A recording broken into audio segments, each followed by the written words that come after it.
На севере Таджикистана изымают земли Дехкан. Эмомали Рахмон вновь продает Китаю наши земли. Подписывайтесь на обновление и точно будете в курсе всего самого важного. Земельные участки дехканских хозяйств Арионо, Филмандар и Навичамок, расположенные на территории города Пиджикен Сагдийской области, изымают и передадут таджикско-китайскому золотодобывающему предприятию «Заравшон».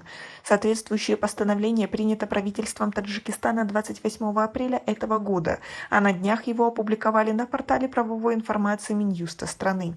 В документе говорится, что общая площадь изымаемых земель составляет около 128 гектаров, из них почти 19 гектар орошаемые пашни, 7,5 гектар багарной земли, более 60 гектар пастбищ, 5,3 гектара под водой, более 6 гектар под дорогами и около 32 гектар прочих неиспользованных в сельском хозяйстве земель. Эти земли предоставляются СП «Заравшон» сроком на 30 лет. Ожидается, что компания построит на полученных землях новую золотопромывочную фабрику и рудоспускаемое сооружение, водопровод, водоотвод, дорогу для транспортировки руд, производственное сооружение, административные здания и склады для руды, а также расширит территорию хвостохранилищ. Предприятие «Заравшон» создано в 1994 году на базе бывшего таджикского золоторудного комбината.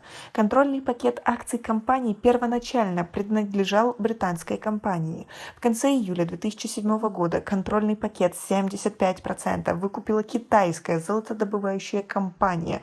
25% акций принадлежит правительству Таджикистана.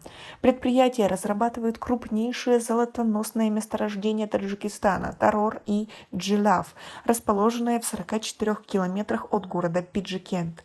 СП «Заравшон» производит около 70% золота в Таджикистане. Но многие эксперты говорят о том, что из этой сделки прибыль получит только китайская компания, а таджикское правительство просто, по сути, продает земли Таджикистана, имея с этого процент себе в казну.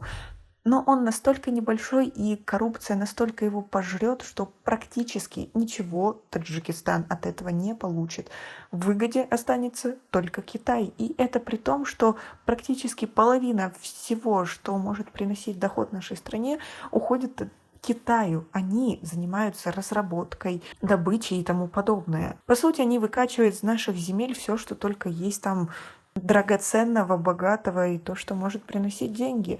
А правительство Таджикистана только получает мелкие крохи, при том еще и кланяясь каждый раз Си Цзиньпиню при встрече. Как вы относитесь к такой ситуации, к тому, что, по сути, у людей отобрали земли, у них об этом даже не спросив? И чем теперь они будут заниматься? Ведь там они могли хотя бы выращивать скот и хоть какую-то вести деятельность. А теперь что? Кто за это ответит? У нас пока на этом все. Оцените наше видео подпиской и лайком.